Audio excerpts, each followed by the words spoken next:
So today, I want to show you something pretty cool on how to make some slight changes in your breath, your breathing, to help you lower cortisol and pull yourself out of a stress state, anxiety, and even a panic attack. Now, you can also use this entire topic revolves around one muscle called the diaphragm, which is a fascinating muscle. The diaphragm is the only skeletal muscle that has both involuntary and voluntary function. So this diaphragm, it's right underneath your lungs. And if you ever look at what happens with the diaphragm, it acts like a parachute. So when it contracts, the parachute goes down and it pulls oxygen into the lungs and they expand. And then when it releases and relaxes passively, you can actively relax it. And then the pressure of your lungs, once you get this oxygen in, will release mostly passively and allow CO2 to exit your body. A lot of times people, when they think about stress, they think about needing more oxygen, but you really don't need more oxygen when you are in stress. You need a balance of that CO2 and oxygen. To allow oxygen into the cells, CO2 is needed. So let's say, for example, you have someone in a panic attack, right? What are they doing? They're hyperventilating. They're getting a lot of oxygen with very little CO2. So what can they do to pull themselves out of that state? They can breathe in a paper bag to get more CO2, which can help the absorption of oxygen. Now, the diaphragm, which is right underneath your lungs, is a very ignored muscle. It's so important because it works 24/7.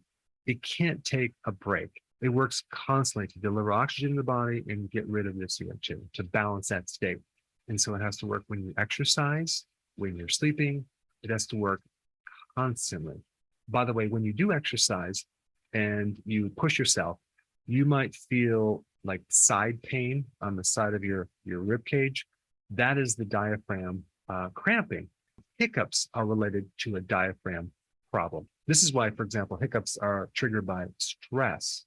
And so stress can affect the nerve signals that can create this inappropriate signaling to the diaphragm, which can then cause this irregular hiccup effect. Now, the diaphragm is 100% controlled by a nerve. It's called the phrenic nerve, and you have two of them.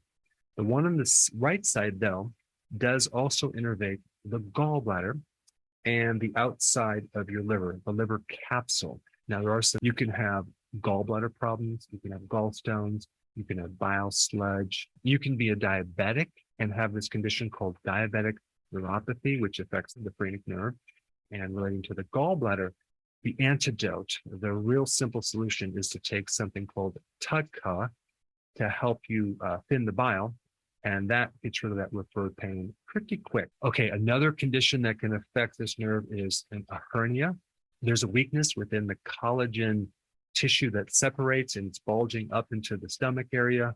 And so that can put pressure on the phrenic nerve as well. You also have another thing called gastric bypass surgery. That can affect the phrenic nerve. In fact, 20% of everyone who gets that surgery has a problem with the phrenic nerve and they have pain to the right side. How does one lower cortisol? By changing their breath pattern.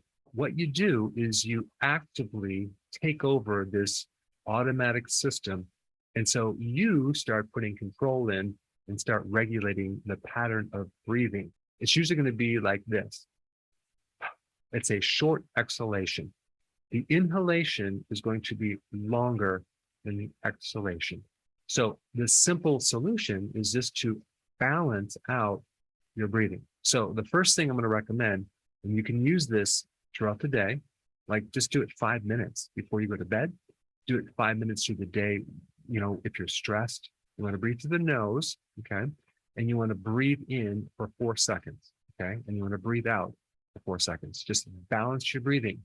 And I recommend you breathe through your diaphragm. And the way you do that is you put your hand on your stomach and you push out the stomach as you allow the diaphragm to pull the air in, okay? I mean, you can breathe through your chest, but I recommend you breathe through your stomach because it's just going to be less stress on your body.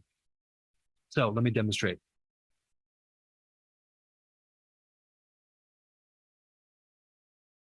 Now you couldn't see that, but I basically counted in 4 seconds in and 4 seconds out. If you did that for 1 to 5 minutes, you'd feel very, very relaxed. I recommend you do it while you're driving. I recommend that you do it if you're walking in nature through the day, just for 5 minutes. It will greatly help pull you out of stress and reduce your cortisol levels. What is that going to do?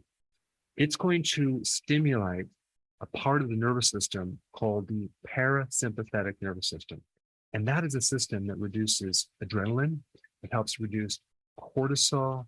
That is a system that helps you go into the deep delta wave sleep. And so you're bypassing this automaticity of the phrenic nerve.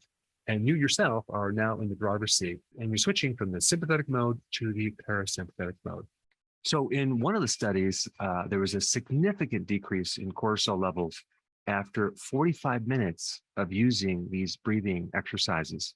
And they mentioned that cortisol is a hormone that can be easily affected. That's the vagus nerve. The vagus nerve is responsible for something called the parasympathetic activity in the body. That's the system that helps you relax, helps you sleep, and helps you digest. Go ahead and try it now.